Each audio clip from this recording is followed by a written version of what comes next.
Various modes of worship which prevailed in the Roman world were all considered by the people as equally true, by the philosopher as equally false, and by the magistrate of equally useful. Great empires are not maintained by timidity.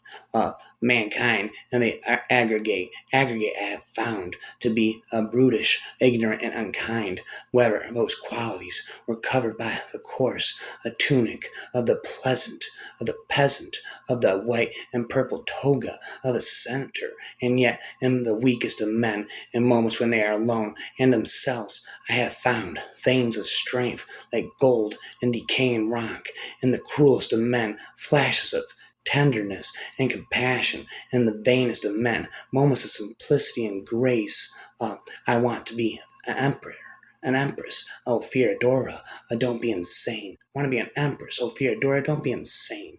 Antonina took her friend's hands. Do you really think a circus clown can become a queen? There's no fruit without a flower, but an empress, maybe in 1,000 years. All I have is today. She stiffened her backbone like a fluttery leaf, changing into an oak, and I won't be defeated by a failure of imagination. So much for the emperor. The rest of this history must deal with the monster. There is no indignation. There's no indignation that any church official suggested or supported the emperor's action against gay people. On the contrary, the only persons known by name to have been punished for homosexual acts were prominent bishops. Up till now, it has been thought that the growth of the Christian myths during the Roman Empire was possible only because printing was not yet invented. Precisely the contrary. The daily press and the telegraph, which in a moment spreads inventions over the whole earth, fabricate more youths, more myths, and burgoys, cattle believe and enlarge upon them in one day, than could have formerly been done in a century. 10 years, 50 days, and free. Clock, clock, clock. Shall given a gift that all desire, but he to a fawn and fellowship he shall stammer, cluck, and trip, dribbling always within his lip. But when he's dumb and no more here, 1900 years are near, clock, clock, clock, Claudius shall speak clear. Bears, Epaphroditus wrinkled his nose. Epaphroditus wrinkled his nose. Everyone knows Prometheus was tormented by vultures. Every day they tore out his entrails, and every night he was miraculously healed, so that the ordeal was endlessly repeated. Mardio laughed. The trainer who can induce vultures to attack on command will be able to name any price. I suspect we'll see a lot of bears today. There were a great many after such tablux as Mardio. Mardio had predicted bears featured prominently, and most of them a temple thief was made to reenact the role of the robber Laureolus, made famous by the ancient plays of Aeneas and Navius. He was nailed to a cross and then subjected to the attack of the bears. A freedom who had killed his former master was out to put on a Greek chlamys and go walking through a stage force populated by caverdan satyrs and nymphs, and like Orpheus lost in the woods. When one of the satyrs played a shrill tune on his pipes, the trees dispersed, and the man was subject to an attack by bears. An arsonist was made to strap on wings, an imitation of Daedalus, ascend a high platform and then leap off. The wings actually carried him aloft for a short distance in remarkable sight until he plunged into an enclosure full of bears and was torn to pieces. Athens, or Greece in general, was a virile world like the Roman Empire, but I can't understand the idea that it is the greatest benchmark for democracy in the Western world, for even those who lack tombs are covered by the sky. There's a spitting infinite Roman Empire rhymes from Steel Town, Youngstown, to the crumbling marble of Rome. Earl Jenkins ain't no ordinary knight. He drinks monk brew, fights Huns, and cracks jokes while the Empire burns. Burns. The Empire burns. Exhaling in resignation, Vanessa drew her sword, offered a silent prayer for Stark's safety, and uttered Christus, Vincent. a Christus regnant, a Christus imperat, and his entire life, father a bad and sower, had never seen anything like what was in that cell, and he knew instantly that at least one of those fantastic tales of the monstrous birth of some grotesque abomination was in fact very, very true. Instead of inquiring why the Roman Empire was destroyed, we should rather be surprised that it had subsisted so long. The empire is fallen. The barbarians are at the gate. Even the mightiest civilizations can vanish. When its empire fell, Rome turned into a pathetic backwater full of ruins, with sheep wandering through it, munching on the overgrown grass. All the glory was gone. Will the same fate befall Los Angeles and Manhattan? Will they be overrun by wild dogs, munching on the bones of dead influencers and bankers? One can hope, for no matter what they made of him, Caesar Augustus always knew that he was nothing but mere mortal, with the Roman Empire effectively gone, a Gaul disintegrated into a mass of small barbarian states under so-called kings, dukes, and counts. As we know, however, nature abhors a vacuum. Sooner or later one state becomes stronger than the rest and ultimately achieves domination. This time it was of the Salian Franks. Looking back on Rome's success, it is all too easy to conclude that its victories were preordained. It is almost as if Rome arose with consummate certainty from the seven hills, gaining such a height that seemingly it cannot be challenged. Rome, but at almost every phase of Rome history, there were crises. When the Germans invaded the Roman Empire, they did not intend to destroy it. They were coming for plunder, to get the best lands and to settle down and enjoy the good things in life. They were happy to acknowledge the empire's rule, but the trouble was that in the 400s, so many Germans came and took so much land, there was nothing left for the emperor to control. In effect, the Roman Empire came to an end because there was nothing left to rule. Heraclian, fighting a Greek army that calls itself Roman, destined to marry an Arab princess and fight in a Persian war. Xerxes, amused, it seems too ridiculous for even the most outlandish of campfire tales. A restatement of the primary evidence may therefore be helpful in understanding what the experience of having the Roman Empire on the doorstep may have meant for the early Caledonians. Firstly, no matter how it is framed, this was no mere interlude in Scottish history. The Roman Iron Age in Scotland spanned over 300 years of many recorded episodes of interaction, mostly violent, with one of the world's most powerful and expansionist empires. A third of a millennium that saw the presence of one of the highest concentrations of Roman military personnel.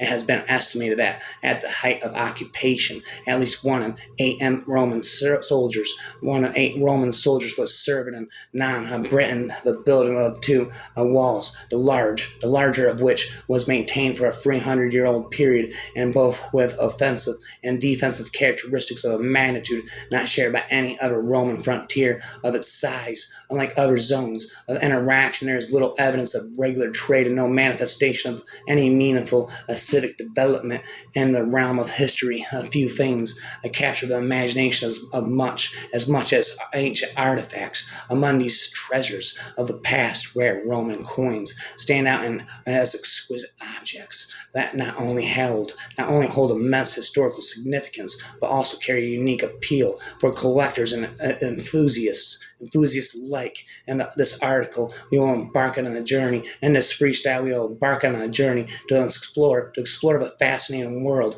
of rare Roman coins, their historical context, and the joy of discovering these precious relics of antiquity. I am the ghost of Lepine Romulus, founder of Rome. Hear my tale of Avilicus Vadum, a young driven steward to Senator Lucius Flavius. Avilicus wanted Flavia, the senator's daughter, but she was betrothed by Marcus to Marcus Brutus, a consul of noble and virtuous stock. Villicus conspired to take Flavia's land. Treachery and deception were his tools. Knavish Peacock of Rome's epic stage sought to take Flavia from Marcus Brutus to snatch and cage his treasure gem, bribbed of faults, soothsayer to trap her, believing her beloved began with 5. Flavia agreed to elope with him to Gaul, with Brutus vowing a deadly vengeance, fleeing to the bosom of Rome's enemy. At war with Julius Caesar, Villicus offered to spy on the Senate while plotting to seize Gaul's throne. Queen Verica also caught his eye. Villicus was captured by Mark Antony, taken to Caesar's camp as a traitor. Brutus challenged him to a duel. Brutus slashed him, but spared his life. They dragged Villicus to Rome in chains to try him for his now infamous crimes. Sicuro in defense, Cato as prosecutor. Sicuro argued Villicus acted out of love and that his ambition merited mercy. Cato wanted death for his wicked threat. Julius Caesar pondered a final verdict. Villicus' pardon had banished from Rome immediate death if he returned to Flavia. Villicus kissed the emperor's foot for naught. Flavia refused to join him in fallen exile. Now learn from this outcast example, friends, that I am Romulus. Warned you to avoid at your peril. Villicus Vatum, the wrath of the gods upon him, until time ceases, sole spectre of night's edge. Welcome to my lush vineyard, as we crush poisoned grapes, forcing the last vinegar sip of the first citizen's foul wine. In spite of meat and night's shade, it is not the taint of shame's veil, but a new dawn unconcealed, or hand to reveal in due course. Fellow senators, my brethren, men of honor, and you, Brutus, the noblest of all, at our gathering. But your eyes are on yonder hill. Our dreamers' conference tonight seeks sacrifice, not bloodlust. A fly caught in necessity's web, and is no more, for that is nature's stakes of the bear pit arranged, a swift consumption of power, nipping retaliation in the bud smoothing our ascendancy, a patriot and a traitor's pall, liberty stars in alignment, or a noose of an ill omened. History's verdict is an absentia. The hand beneath the cloak shakes the dagger mightily. Mercy's co-op, a degraded styles,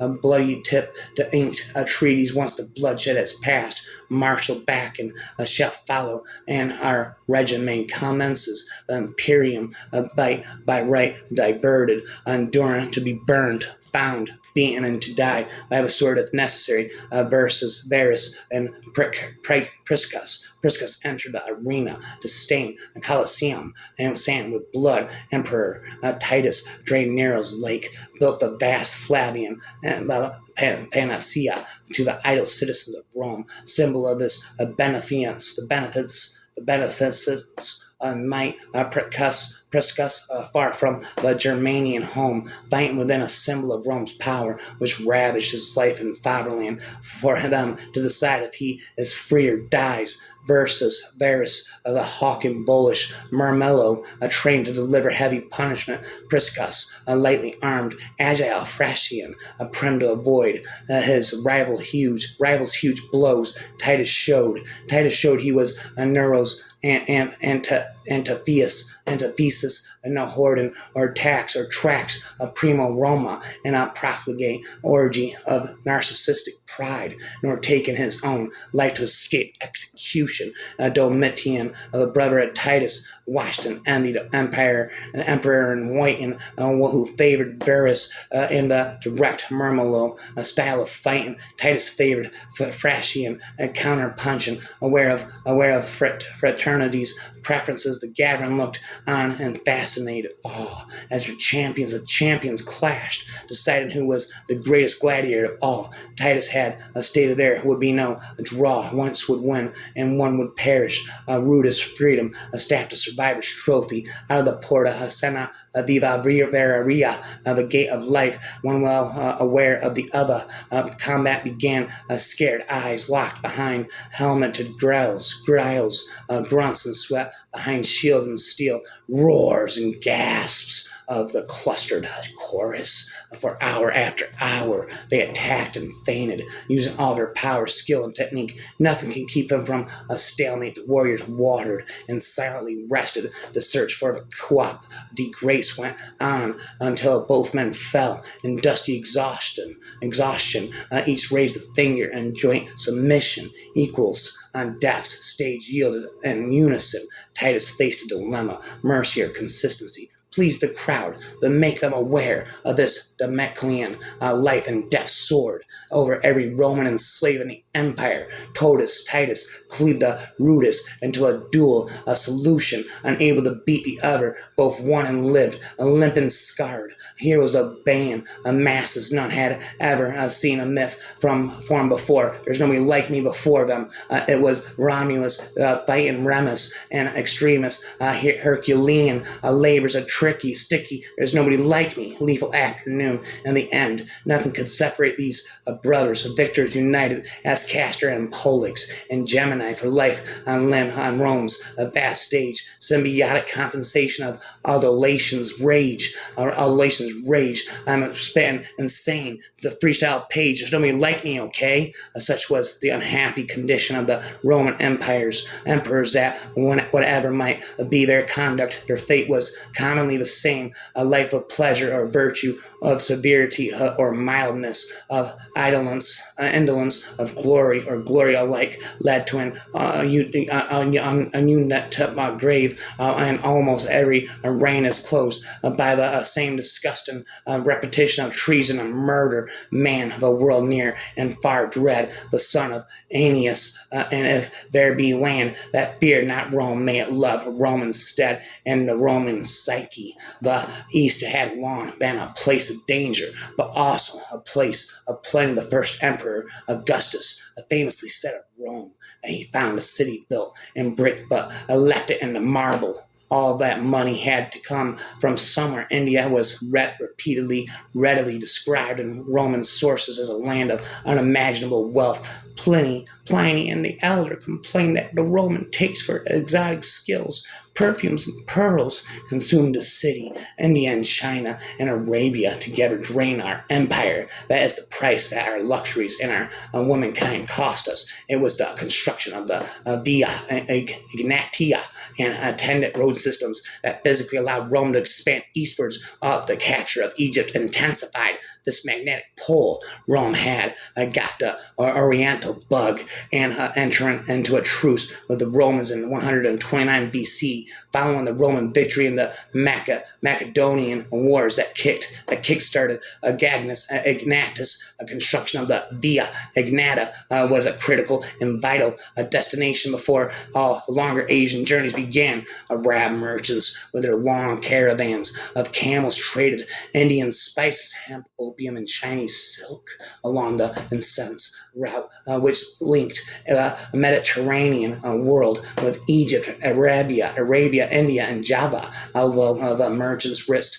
robbery and slavery along the way, the rich women of the Roman Empire could enjoy the perfumes of the frankincense and the myrrh of the flavors of Eastern spices, and the juices of exotic fruits such as guava, muskmelon, and pomegranate. I am alone in my study of lyrics. I have already put away Julian's papers. The famous finished the world Julian wanted to preserve and restore is gone, but I shall not spit forever. I shall spit forever and ever, for who can know the future? Meanwhile, the barbarians are at the gate, yet when they breach the wall, they will find nothing of value to seize. Only empty relics. The spirit of what we were, has fled. So be it. Christ Philip, after a while, Latin imperatives. And bet I had no idea. Well, now we know why the Roman Empire declined and fell. They were declining the wrong verbs to ensure the stability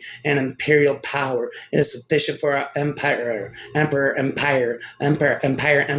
to serve God with reverence, whether well or not, I do not know, but know that you have cut off your right hand with your left. A Roman senator, Valentinian, after the latter had murdered a general, Aetius Why did the Roman Empire, the greatest civilization, the greatest civilizing force there ever has been, had to fall? It was because it became infected at every label by the negative liberty of Christianity. The Roman people started thinking of their personal salvation rather than their collective strength. Once the poison of individualism has spread among the people, Rome's fate was sealed.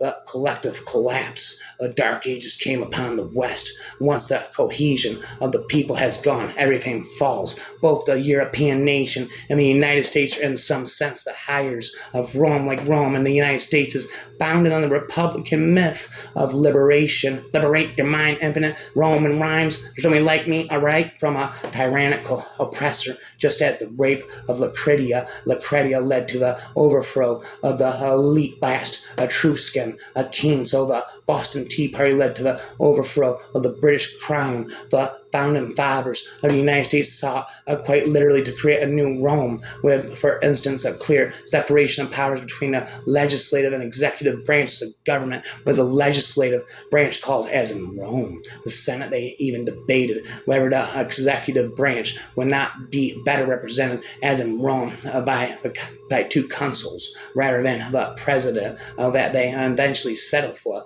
the extended period of relative peace and prosperity since the end of the Second World War has been dubbed the Pax Americana, American peace, after the Pax Romana, which perdured from the accession of Augustus in 27 BCE to the death of the last of the five good emperors, Marcus Aurelius, in 180 CE. The United Kingdom's departure from the European Union can be accounted for in part by the ghost of the 19th century Pax Britannica, when the British Empire was not merely a province of Rome, but a Rome unto herself. Rome might not have been built in a day, but it didn't fall overnight either. Rome might not have been built in a day, but it didn't fall in a night either. Constantine wanted to establish a world or a universal religion with himself at the head during this council. Rome might have not been built in a day, but it didn't fall overnight either. Spent forever. No, he liked me either. And Constantine wanted to establish a world or a universal religion with himself at the head during the council. He declared his divinity by stating that the God of Christians was his personal sponsor. He practices of the time of familiar Roman Empire, practices of sun worship, along with other pagan teachings from Syria, and Persia. The fall of the Roman Empire was caused by what will eventually cause the fall of the United States of America: fractional reserve banking. Fractional reserve banking of the Gospels are radical pacifist material. When the Empire of Constantine adopted, the fall of the Roman Empire was caused by what will eventually cause the fall of the United States: fractional reserve banking. Fractional reserve banking. The Gospels of radical pacifist material. When the Empire Constantine adopted Christianity, he shifted Christianity from a radical pacifist religion to the religion of the Roman Empire. So the cross, which was the symbol of the suffering of the poor, was put on the shield of Roman soldiers. Since that time, the church has been pretty much the church of the rich but powerful. As I journeyed toward Rome, and on a dusty road, I passed beggars, lepers, soothsayers, and dogs foaming at the mouth through the fresh mountain pass, and then the long descending road. Temperature rising with each and every step. Anticipation grew when the heat. Class of companion changed. Upon nearing the city of cities, I heard talk of gladiators and barges of Venuses on the Tiber. Thundering before my eyes stood a vision of distant Rome, of the curve of the Colosseum, teeming humanity to and fro. No. Now no wild beasts are so deadly to humans as most Christians are to each other. When you fear nothing, you have nothing to fear. The first thing that happened was that Helen became an invalid. We know now that there was nothing wrong with her, but La Villa the Villa Spita forever had been Roman Empire, thus had given her the choice of taking to her bed as if she were ill, or taking to her bed because she was ill. And it is no coincidence that on all four sides and all four corners, the borders of the Roman Empire stopped, where wine could no longer be made. It is certain that the labors of these early workers in the field of natural knowledge were brought to a standstill by the decay and disruption of the Roman Empire, the consequent disorganization of society and the diversion of men's thoughts from sublunary matters to the problems of the supernatural world suggested by Christian dogma in the Middle Ages, and now withstanding sporadic attempts to recall men to the investigation of nature here and there. It was not until the 15th and 16th centuries that physical science made a new start, founding itself at first altogether upon that which had been done by the Greeks. Indeed, it must be admitted that the men of the Renaissance, though standing on the shoulders of the old philosophers, were a long time before they saw as much as their forerunners had done. Little knowledge would unlock the gates of vast and unsuspected gates of ignorance. I see, from association of Mazala, and boyhood was almost a Jew. Had he remained here, he might have become a proselyte. So much do we all borrow from the influences that ripen our lives, but the years in Rome have been too much for him. I do not wonder at a change yet. Her voice fell. He might have dealt tenderly, at least with you. It is a hard, cruel nature, which in youth can forget its first loves. He sat there all through a history lesson about the Roman Empire, which having lived in the Roman Empire for the 400 years during which it had included the British Isles, he found an accurate and born of Rome he has been trained to serve the Rome of Augustus, and Germanicus was gone, and its place stood Naranopolis, ruled by megalomaniac brat, spat again and again spat. It was a mystery. Why the army bothered with a signal communication system, unlike any other rapper, spitter forever. It was a mystery why the army bothered with a signal communication system when its men were so good at gossip. Britannia's big enough to count, but remote enough to know not to matter. The Romans were found. Bloodshed North Africa was one of the many places where the Roman Empire had its arenas. It was there which with the passage of time had enlarged with the vanishing of many rocks. But thank God man has changed, and after 600 years that bloody sport has ended. Every new increase in the vast imperial organism seemed to me an unsound growth, like a cancer or a dropsical edema, which would eventually cause our death. And the ancient writer Suetonius tells the